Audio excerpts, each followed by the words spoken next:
Bab 1964, Anggota Diamond.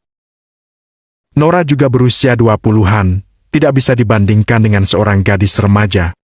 Terlebih lagi, dia tidak memiliki wajah imut-imut. Dia sangat cantik dan agak agresif. Secara umum, pakaian seperti itu tidak cocok untuknya. Namun, dia hanya berdandan dengan bagus dan terlihat sangat lembut, sehingga tampak sesuai. Sean mengangguk dengan tegas. Kamu sama sekali tidak tua dan kamu punya kepribadian yang baik. Kamu terlihat sangat bagus dalam pakaian ini, tidak tampak berpura-pura lembut. Nora sangat senang mendengar kata-kata Sean dan senyum manis muncul di wajahnya. Melihat situasi antara Nora dan Sean, pramuniaga di sebelahnya pergi. Nora tak dapat menahan diri untuk melangkah maju, berjingkat sedikit, lalu mengecup bibir Sean. Kemudian, wajahnya tersipu malu. Dia berpura-pura santai dan berkata, "Karena terlihat bagus, aku akan membeli setelan ini. Aku akan pergi berganti terlebih dahulu." Nora, si pengecut kecil ini, lari setelah berciuman. Sean menyentuh bibirnya. Kelembutan dan kemanisan di bibir Nora sepertinya masih tertinggal. Sudut mulutnya melengkungkan senyum kecil. Dia merasa seolah-olah ada gelombang panas di hatinya. Adegan mereka berdua dilihat oleh Yezy dan dia meremas ujung roknya dengan bingung. Dia berpikir, kenapa dia mengajak kedua orang ini menemaninya saat dia keluar? Apa dia menginginkan kasih sayang? Sehingga dia perlu melihat pameran kasih sayang di depan umum 2 kali? Yezy sangat kuat dan keras kepala. Meskipun dia melihat pameran kasih sayang itu, dia tidak melepaskan tujuannya untuk mengisi lemari pakaiannya. Dengan keras kepala, dia menahan pukulan dari Sean dan Nora. Dia mengajak Nora untuk melihat-lihat semua toko pakaian trendy di mall dan Sean membawa belasan tas belanjaan di tangannya. Meski kuat, sebenarnya tidak ada tempat untuk meletakkannya. Dia bahkan berlari ke tempat parkir, meletakkan pakaian-pakaian itu, lalu mengajak kedua pekerjanya, Hadel dan Johan. Sepanjang pagi dihabiskan untuk berbelanja pakaian. Sean pun diseret oleh Nora untuk membeli 2 setel pakaian. Untungnya, pakaian itu hanya pakaian biasa dan setelan jas. Pada siang hari, mereka pergi ke hotel keluarga Jackson untuk makan siang dan semua pakaian itu dikirim ke rumah. Pada sore hari, Sean mengajak mereka berdua ke kota hiburan bawah tanah yang terkenal di kota Northerns. Sean belum lama ini datang ke kota Northerns, jadi tentu saja dia tidak tahu ada tempat seperti itu. Namun, di zaman sekarang, jika kamu mencari di internet, kamu bisa menemukan berita apapun.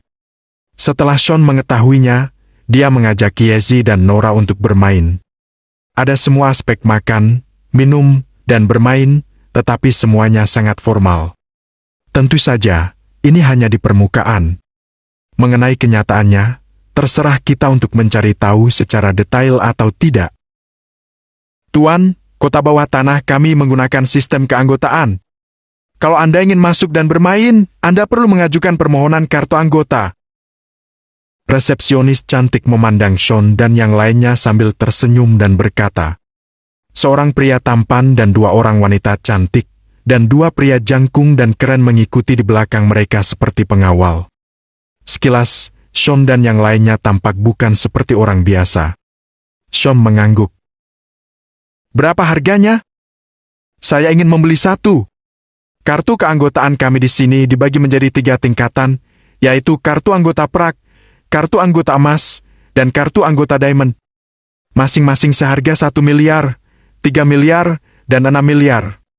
Batas waktu setiap kartu anggota adalah 3 tahun. Selama waktu itu, keanggotaan dapat dibatalkan. Kartu keanggotaan 3 level ini sesuai dengan jumlah diskon dari 3 level. Tidak termasuk beberapa diskon kecil, kartu keanggotaan perak mendapat diskon 10%, kartu keanggotaan emas mendapat diskon 20%, dan kartu keanggotaan diamond mendapat diskon 30%. Tapi, kartu keanggotaan ini tidak dapat dialihkan. Kalau Anda tidak punya kartu anggota dan ingin memasuki kota bawah tanah, Anda harus mengajak pemilik kartu keanggotaan untuk masuk secara langsung. Resepsionis itu menjelaskan dengan manis dan sangat jelas. Sean mengangguk. Kalau begitu, Saya ingin membeli kartu keanggotaan Diamond. Setelah menyelesaikan urusan kartu keanggotaan, ada seorang pelayan cantik yang memimpin Sean dan yang lainnya untuk memainkan permainan di dalamnya. Sean ingin segera menonton pacuan kuda dan pelayan cantik itu langsung membawa mereka. Karena tidak ada padang rumput datar untuk kuda berlari di kota Northerns, sebuah instal kuda bawah tanah dibangun, yang secara khusus dibangun sesuai dengan spesifikasi instal kuda biasa. Meski tidak seluas padang rumput, namun tetap sangat ramai. Silakan duduk di sini sebentar, minuman dan makanan ringan buah akan segera diantarkan. Kalau Anda ingin bertaruh pada kuda, saya bisa membawakan Anda tablet dan mengoperasikannya. Pelayan itu tersenyum manis, matanya menyapu pakaian mereka semua dengan mata berapi-api. Mereka telah membeli pakaian di pagi hari dan langsung berganti di sore hari. Oleh karena itu, ketiganya mengenakan pakaian bermerek terkenal yang tidak hanya mahal, tetapi juga sangat nyaman dipakai. Mereka yang berpengetahuan luas dapat mengetahui secara sekilas bahwa pakaian yang mereka kenakan bernilai ratusan juta. Sean memperhatikan tatapannya yang berapi-api, tetapi karena pelayan itu tidak melakukan sesuatu yang keterlaluan, dia tidak repot-repot menegurnya. Yezi, Nora, apa kalian berdua ingin memasang dua taruhan? Kalau tidak, lupakan saja. Sean bertanya kepada Yezi dan Nora. Saat ini, ada kuda pacu yang sedang berlari di arena pacuan kuda. Tubuh mereka langsing, langkah mereka percaya diri, dengan bulu berkilau. Mereka berlari dengan penuh semangat, menginjak lintasan di bawah kaki mereka. Para joki duduk kokoh di atas punggung kuda, mencondongkan tubuh ke depan, dengan mata yang tajam dan terlihat luar biasa tampan. Tidak jauh dari Sean dan yang lainnya, ada gadis-gadis muda yang bersorak untuk para joki ini. Nora tidak tertarik dengan hal-hal ini, jadi dia menatap Yezi dengan rasa ingin tahu. Yezi berkedip dan bertanya kepada pelayan. Selain bertaruh di sini, bisakah kita turun sendiri untuk berpartisipasi dalam pacuan kuda? Nona, untuk memastikan keamanan para tamu, personel tidak resmi tidak diperbolehkan mengikuti pacuan kuda. Kalau ingin berpartisipasi, Anda harus menunjukkan sertifikat keterampilan Anda sebelumnya. Yezi telah belajar menunggang kuda, tetapi keterampilannya.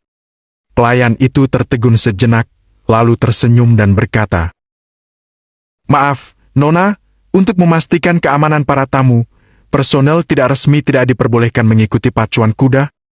Kalau ingin berpartisipasi, Anda harus menunjukkan sertifikat keterampilan Anda sebelumnya. Yezi mengerutkan bibirnya, merasa bosan. Lupakan saja, mari kita tonton saja di sini. Tolong bawakan tabletnya kemari. Ayo kita pasang dua taruhan.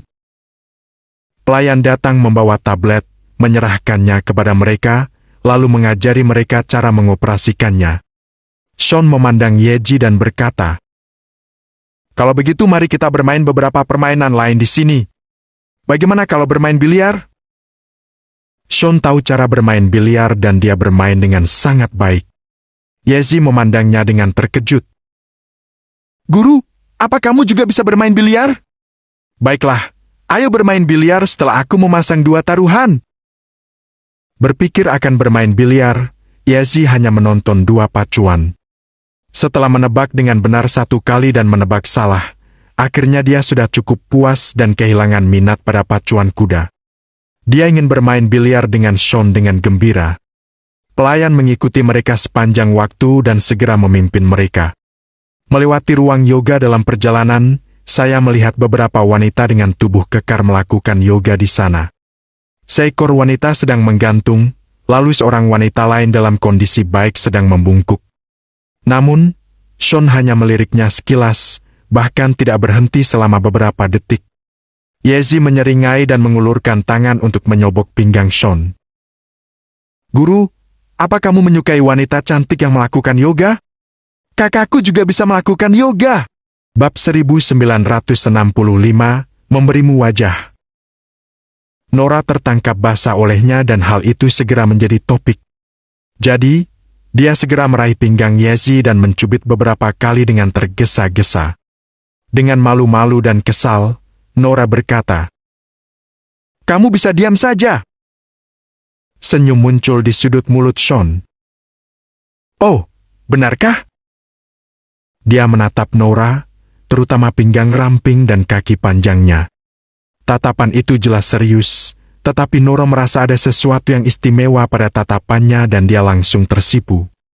Umumnya mereka yang dapat melakukan gerakan-gerakan yoga yang sulit akan memiliki tubuh yang sangat lembut dan kelenturan yang baik. Ini juga dapat dipahami, karena banyak pose yang tidak dapat diungkapkan. Sosok Nora pun cukup saksi. Jika dia bisa melakukan yoga, itu memang cukup menarik. Tatapan Sean membuat wajah Nora bersemu merah dan sosok anggunnya gemetar. Dia melihat pelaku yang mengangkat topik ini dan mendapati Ezi menatap lurus ke depan, seolah-olah tidak ada hubungannya dengan dia. Nora mau tak mau merasa gemas. Namun, untungnya, mereka segera tiba di ruang biliar.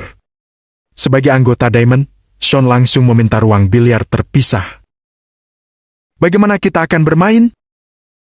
tanya Yazi. "Standar nasional." Sean melepas jaket kasualnya dan berkata bahwa bermain snooker akan terlalu lama, standar nasional lebih sederhana dan lugas. Nora mengangguk. "Aku tidak tahu cara bermain snooker, tapi kebetulan aku bisa bermain standar nasional. Kalau begitu, siapa yang akan maju lebih dulu?" "Aku!" Yazi mengajukan diri untuk menjadi yang pertama maju. Setelah sodokan standarnya, sebuah bola jatuh ke dalam kantong. Dia bermain dengan bangga dan terus menyobok bola. Bermain biliar membutuhkan kesabaran dan bakat, dan jelas Yazi sangat berbakat. Cara dia memegang tongkat dan posturnya saat membungkuk untuk menyobok bola semuanya sangat standar. Tampaknya dia memiliki level profesional. Sungguh menyenangkan menyaksikan permainannya, bidikannya rapi dan dia menyobok bola dengan sangat mudah.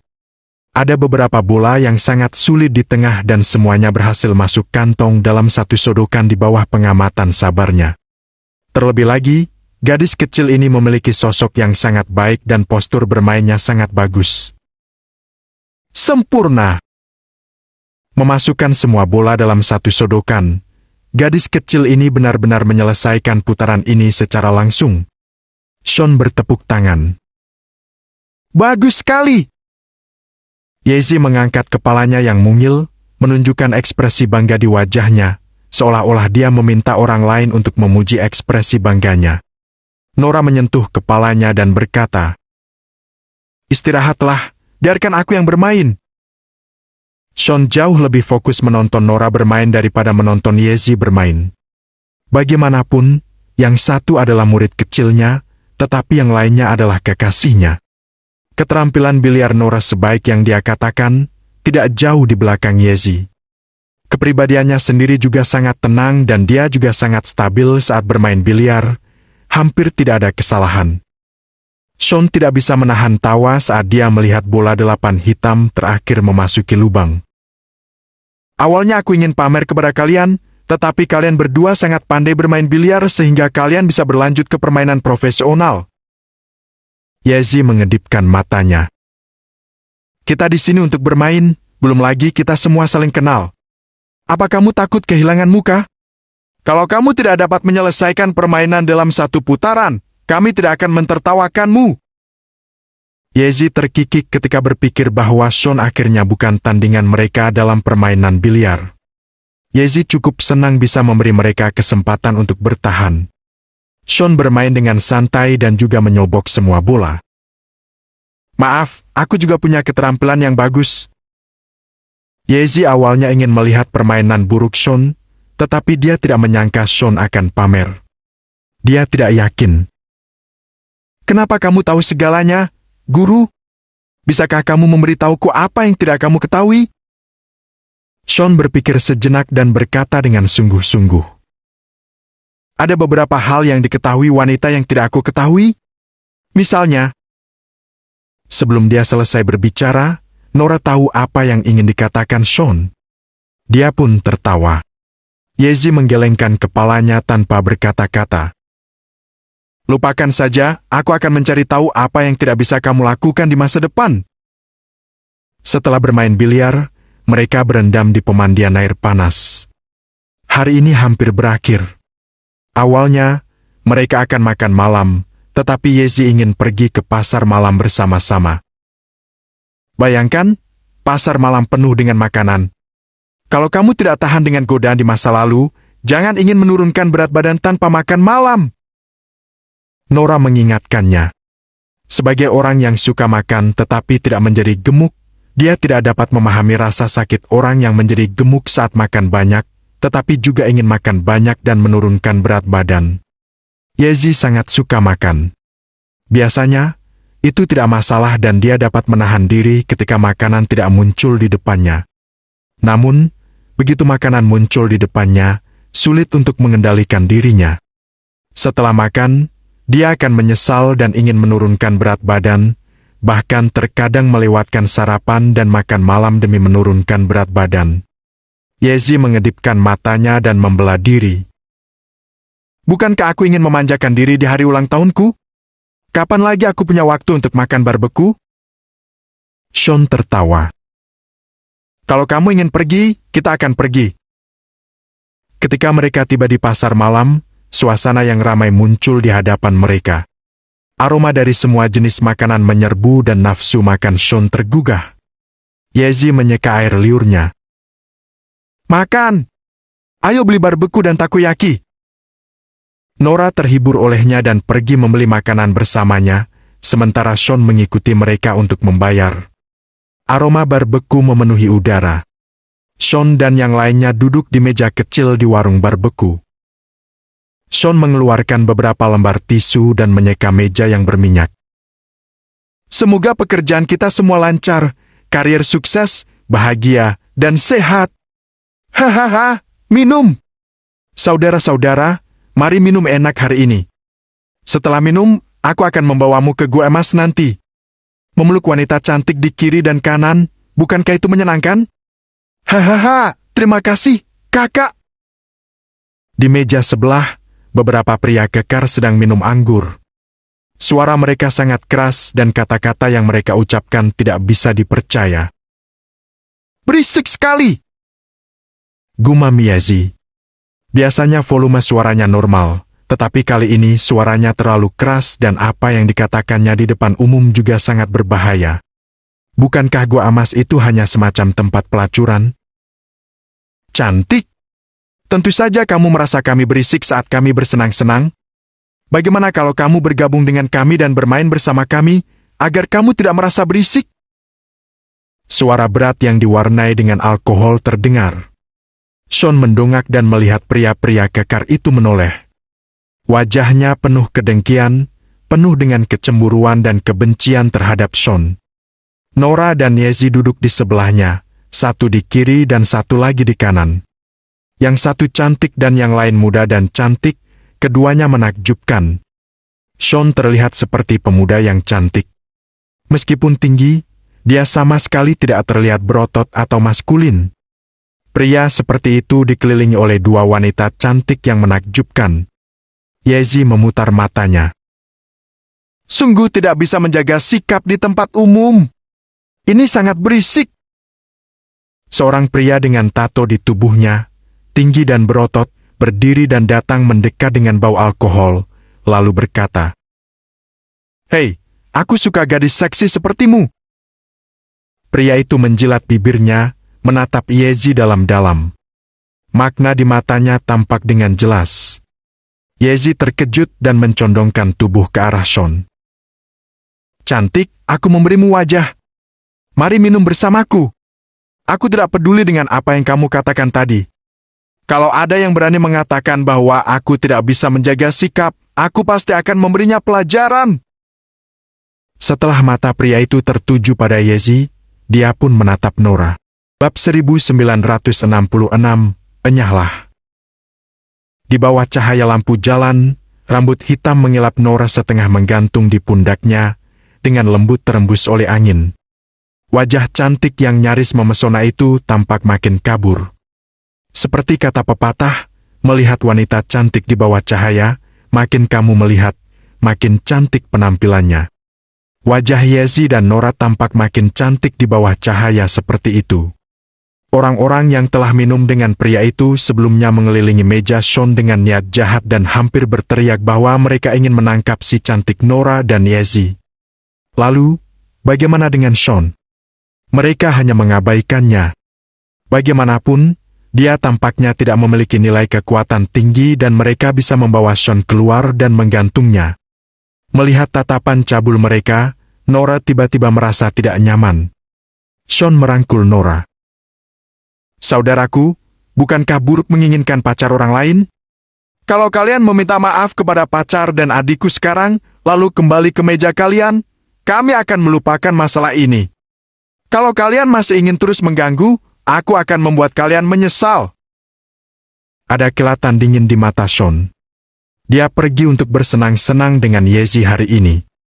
Dia tidak ingin hal buruk terjadi, jadi dia menunjukkan sikap baik. Namun, jika orang-orang ini tidak tertarik, Sean tentu akan mengajari mereka bagaimana berperilaku. Pria bertato itu tertegun sejenak, lalu tertawa. Kamu bocah kecil ingin bertarung denganku, jadi aku akan mengatakannya langsung. Aku menyukai kekasihmu dan kalau kamu memberikannya kepadaku sekarang, aku bisa melepasmu. Kalau kamu berani mengoceh di sini lagi, aku akan mengirimmu langsung ke rumah sakit. Kamu lancang! Yezi sangat marah dan memukul meja dengan telapak tangannya. Ketika orang-orang di sekitar melihat situasi ini, mereka langsung bersemangat. Jika konflik benar-benar terjadi nanti, Sean dan yang lainnya pasti merupakan kelompok yang rentan. Apa mereka akan memanggil polisi? Sean berdiri tanpa ekspresi dan menatap pria kekar itu dengan serius. Aku memberimu satu kesempatan terakhir untuk meminta maaf kepada pacar dan adikku. Hahaha. Nak, kamu banyak bicara. Pria kekar itu tertawa dan bergegas menyerang. Sean menggelengkan kepalanya dan menarik Nora dan Yezi ke belakangnya. Bu! Ah! Terdengar suara tabrakan tumpul dan Sean meninju dada kanan pria kekar itu. Tawa liar pria itu tiba-tiba berhenti dan berubah menjadi teriakan mengerikan. Setelah tubuhnya dengan berat setidaknya 80 kg, berhenti di tanah, Sean meninjunya lagi. Pria kekar itu terbang lebih dari 1 meter dari tanah, lalu jatuh menghantam tanah dengan keras. Gila! Anak ini berani memukul kakak kita! Ayo! Para pria kekar lainnya tertegun sejenak dan akhirnya sadar. Mereka sangat marah dan mengambil botol anggur satu persatu, lalu bergegas ke arah Sean. Botol-botol bir itu terangkat tinggi dan mata mereka tampak ganas. Mereka akan memukul kepala Sean. Nora dan Yezi buru-buru menutup mulut mereka dengan erat. Sean melangkah ke samping, wajahnya dingin. Dengan cepat, dia mengambil botol bir dari satu orang dan membenturkannya ke bahu seorang pria kekar. Botol itu tidak pecah, tetapi pria itu berteriak. Ah! Sean menggunakan kecerdikannya untuk memukulnya dengan menyakitkan tanpa melukai nyawa orang. Dia menyingkirkan pria kekar itu dengan satu tendangan, lalu dia menjatuhkan pria kekar lainnya dengan pukulan botol. Sean memegang mulut botol bir dengan jari-jarinya, dan botol bir itu mengenai leher seorang pria kekar dan pria itu langsung jatuh sambil mengerang. Sean meletakkan botol bir itu dan menyeretnya. Dia benar-benar mengangkat pria kekar seberat 100 kg itu dan melemparkannya seperti dua lainnya. Sean tidak bertindak dengan kejam. Orang-orang ini jelas bukan orang biasa, rasa sakit malah membangkitkan kekerasan di hati mereka. Setelah gelombang rasa sakit awal berlalu, mereka segera bangkit kembali dan mengambil senjata dengan lebih ganas. Salah satu dari mereka bahkan langsung melempar beberapa meja ke sekeliling mereka. Sialan! Aku akan memukulmu habis-habisan hari ini. Pria bertato itu mengutuk, mengambil segenggam tusuk sate barbeku yang baru saja dia makan dan langsung menusuk Sean. Tusuk sate yang digunakan untuk barbeku tidak setipis tusuk gigi, tetapi tebal dan terbuat dari bambu. Bagian atasnya sangat runcing dan bagian gagangnya agak tebal. Ini membuatnya mudah untuk menusuk tubuh seseorang dan jika kamu menggunakan kekuatan, kamu bahkan bisa menusukkan tusuk sate bambu ini sepanjang lebih dari 10 cm ke dalam tubuh seseorang. Sean, menghindar! Nora berteriak cemas, menarik Yezi mundur, lalu mengeluarkan ponselnya untuk memanggil polisi. Sean pun menghindar dan juga mengambil belasan tusuk sate bambu di atas meja di sebelahnya. PVFT! Terdengar suara daging yang tertusuk dan pria bertato itu berteriak keras. Sean menggenggam tangan pria bertato itu saat itu juga dan menariknya ke depan. 3 tusuk sate bambu menusuk bahu pria bertato itu dan darah menyembur keluar. Enyahlah! Sean berteriak dan menendangnya. Gerakan tajam dan cepat Sean membuat semua orang di sekitar terkesiap, sementara Yezi bertepuk tangan dengan gembira. Pria-pria kekar lainnya memegang tusuk sate bambu di tangan mereka, tidak tahu apakah akan terus menyerang. Minta maaf kepada pacar dan adikku sekarang, lupakan masalah ini. Kalau kalian masih ingin terus bertarung, aku akan dengan senang hati menyambutnya. Niat jahat terlintas di mata Sean dan dia berkata dengan suara dingin. Beberapa pria kekar itu memegang tusuk sate bambu mereka sambil menggertakkan gigi. Ayo maju bersama! Tidak peduli seberapa kuat Sean, dia hanya sendirian. Bagaimanapun juga, dia manusia biasa. Dengan mereka berempat atau berlima, mereka tidak percaya Sean bisa mengatasinya. Melihat bahwa mereka tidak menyesal, Sean menggelengkan kepalanya, melompat dari tempatnya, dan menendang orang yang berlari di depan. Dengan suara keras, kaki panjang Sean menghantam kepala pria itu. Dengan teriakan, hidung pria itu mengeluarkan banyak darah dan dia terjatuh dengan keras. Dia memegangi kepalanya sambil menangis dengan sedih. Dia menebak minimal dia menderita gegar otak ringan. Dengan 3 orang yang tersisa, Sean dengan santai mengambil botol bir di samping dan memukul botol bir itu tepat di wajah ketiga pria besar itu. Botol bir itu pecah dan mereka bertiga berjongkok di tanah menutupi wajah mereka sambil berteriak, sangat menyedihkan. Guru sangat hebat. Pemuda itu baik. Tidak apa-apa, semuanya, jangan panggil polisi. Masalahnya sudah diselesaikan oleh pemuda ini. Meskipun beberapa orang tidak tahu apa yang terjadi sehingga mereka berkelahi, melihat situasi Sean dan pria bertato itu, orang-orang secara tidak sadar menempatkan kelompok rentan di pihak Sean. 2 wanita cantik dan seorang pria kurus menghadapi 5 atau 6 pria kekar bertato dan terlihat seperti gangster. Mereka juga tahu bahwa Sean dan yang lainnya tidak memprovokasi masalah tersebut. Enyahlah! Sean mengucapkan sepatah kata dengan nada dingin. Sekarang, para pria bertato itu tidak berani menyerangnya lagi. Mereka bangkit dengan putus asa dan tidak berani melihat Sean. Mereka pun berbalik dan melarikan diri.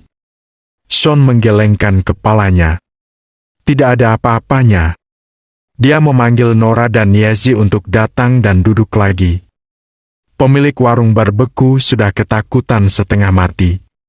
Dia hanyalah orang biasa. Bagaimana dia bisa memprovokasi orang-orang seperti pria-pria kekar tadi?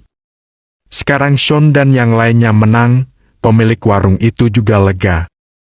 Hanya saja dia terlempar dari meja, memecahkan beberapa botol anggur, dan puluhan tusuk sate terbalik sehingga tidak bisa dimakan sekarang. Bab 1967. Melakukan kejahatan secara terbuka? Yang paling penting adalah beberapa meja tamu ketakutan dan tagihannya belum diselesaikan. Awalnya, mereka berencana datang ke sini untuk makan barbeku, karena khawatir ada masalah. 2 lainnya langsung menyuruhnya untuk tidak makan di sini dan pesanan yang baru saja dipesan pun batal. Bencana tanpa pandang bulu, ini jelas bencana tanpa pandang bulu. Sean membantu merapikan meja yang terbalik, berjalan ke pemilik warung barbeku dan berkata, "Maaf, saya membuat Anda kesulitan. Bagaimana kalau saya memberi Anda kompensasi 2 juta?" Pemilik warung itu menggosok hidungnya karena malu. Mengira tangannya berminyak, dia segera meletakkannya dan berkata, "Aku tidak menyalahkanmu, itu karena mereka terlalu cabul. Pria manapun yang diberitahu untuk menyerahkan pacar dan adiknya pasti akan marah. Sean tersenyum tipis. Inilah yang harus kami ganti rugi. Dia mengeluarkan ponselnya untuk memindai kode QR, langsung mentransfer 3 juta dan memesan beberapa tusuk sate. Pemilik warung tidak bisa menolak. Yezi berjalan mendekat dengan wajah merona merah dan menatap Sean dengan kagum. Nora memandang Sean dengan cemas dan sepenuhnya lega karena dia tidak terluka. Makanlah! Saat barbeku muncul, Sean mendorong piringnya ke arah Yezi. Yezi mengambil seikat jeroan panggang dan menggigitnya dalam satu gigitan. Ini ulang tahun terlucu yang pernah kualami. Aku belum pernah mengalami hal seperti ini sebelumnya. Hei, hei! Nora menganggukkan dahinya dengan marah. Untungnya, kali ini Sean mengikuti. Kalau tidak, kita berdua tidak bisa berhadapan langsung. Yezi mengangguk. Aku tidak bodoh. Aku pasti membawa pengawal ketika aku pergi. Guru, bisakah kita memesan 2 botol bir? Sean memandangnya dengan alis terangkat. Bir jenis apa yang diminum gadis-gadis di rumah dan ketika di luar? Sean tidak setuju. Dia tidak tahu berapa banyak yang bisa diminum Yezi. Kalau dibiarkan, betapa repotnya mabuk di luar. Masalah lain lagi, apa yang harus dilakukan jika dia kehilangan kesadaran setelah minum di luar dan diintimidasi? Itu terlalu berbahaya. Yezi menjulurkan lidahnya dan berkata dengan suara kecil. Bukankah kamu akan melindungiku kalau aku ingin minum? Barbeku dan bir adalah standar di pasar malam. Yezi memandang mereka berdua dengan penuh semangat. Sean menggelengkan kepalanya tanpa daya.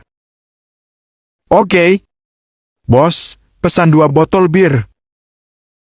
2 botol bir dingin muncul dan Yezi dengan senang hati menuang segelas untuk dirinya sendiri. Seteguk bir dan sesuap barbeku, merasakan dinginnya bir turun ke perut, panas di sekujur tubuh seakan hilang. Yezi menghela napas menikmatinya. Ini adalah kebahagiaan orang biasa yang bersahaja. Aku menyukainya. Sean tidak membiarkan keduanya minum terlalu banyak. Dia minum sebotol sendiri dan meminta Nora dan Yezi untuk berbagi sebotol. Aku masih bisa minum. Aku masih ingin minum. Setelah minum setengah botol bir, Yezi dengan bangga membalikan gelasnya, hanya beberapa tetes bir yang menetes. Sean menatap wajahnya yang merona merah dan mengerutkan kening sambil menggelengkan kepalanya. Tidak, kamu tidak bisa minum lagi. Sean bisa melihat bahwa gadis ini sudah agak mabuk dan jika dia minum lagi, dia mungkin akan mabuk. Yezi tidak merasa mabuk. Dia menggelengkan kepalanya dan berserdawa sebelum bergumam. Aku ingin minum lebih banyak, bos. Beri aku sebotol lagi. Sean menatapnya dengan mata bergetar dan mengepal tinjunya dengan gemas. Meskipun Yezi dibesarkan dalam keluarga besar, dia sering terlibat dalam kegiatan sosial. Namun, anggur merah itu hanya untuk hiasan di tangan dan untuk bersulang. Gelas itu diturunkan saat cairannya menyentuh mulut mereka. Tidak ada yang pernah benar-benar minum segelas anggur merah. Lagi pula, dengan identitasnya sebagai putri keluarga Jackson, tidak ada yang benar-benar berani mengajaknya minum. Nora baik-baik saja, wajahnya masih tidak berubah. Dia menyentil dahi Yezi ketika dia mendengar kata-kata itu. Tidak, kamu tidak bisa minum lagi. Habiskan sisa sate itu, lalu kita akan pulang untuk istirahat hari ini. Nora tidak terbiasa dengan Yezi. Dia melakukan apa kata Nora dan setelah menghabiskan barbeku dengan Sean, Yezi dan yang lainnya pun pulang. Setelah keluar dari pasar malam, Sean dan Nora mendudukan Yezi di kursi belakang mobil. Yezi masih cekikikan, wajahnya merona merah. Dia terlihat sangat cantik, tetapi matanya agak konyol. Sean membuka pintu mobil. "Jaga dia, aku akan menyetir." Nora mengangguk dan masuk ke mobil. Sean dengan cepat menyalakan mobil. Siapa sangka sebelum mobil itu melaju, sesosok tubuh tiba-tiba berlari mendekat dan menabrak bagian depan mobil, lalu tiba-tiba terjatuh, menendang kakinya ke tanah dan berteriak, "Ah! Kamu menabrakku, pinggangku. Bayar!" Sean dan Nora terdiam pada saat bersamaan. Sean menoleh dan menatap Nora sambil tersenyum tak berdaya. Sean membuka pintu mobil dan melangkah turun. Agak di depan mobil Lamborghini, seorang pria tua berambut abu-abu yang tampak berusia 50 atau 60 tahun sedang menendang-nendang kakinya dan meratap. Dia sepertinya berteriak kesakitan, tetapi sepasang mata yang sudah tua itu terlihat seperti mata tikus dari sela-sela jarinya, memperhatikan ekspresi Sean. Sean tertawa marah. Dia tidak pernah mengira bahwa suatu hari nanti dia akan diprovokasi oleh orang lain. "Pak tua, mobilku belum dinyalakan. Bagaimana mungkin aku menabrakmu? Bangunlah sekarang dan aku tidak keberatan kalau kamu berencana memerasku. Kalau kamu masih ingin terus menipu, aku tidak keberatan menelpon polisi sekarang." Sean terlalu malas untuk berbicara omong kosong dan berkata dengan tegas, bersiap untuk mengangkat pria tua itu dan melemparkannya ke pinggir jalan. Mendengar kata-katanya, pria tua itu menangis. "Orang-orang zaman sekarang, mereka sangat sombong dan tidak berperasaan. Kamu menabrakku dan tidak bertanggung jawab, pinggangku. Hampir patah olehmu. Tuan, kemampuan akting Anda terlalu berlebihan.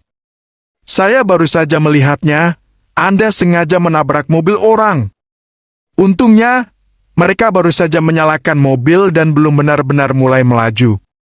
Kalau tidak, tindakan Anda ini bisa benar-benar membunuh Anda." Seorang gadis cantik datang dan berkata dengan ekspresi tidak setuju di wajahnya. Dia menatap Sean dengan simpati. Pria tua itu menendang kakinya dan menatap dengan mata terbelalak, lalu menatap mereka dengan nakal.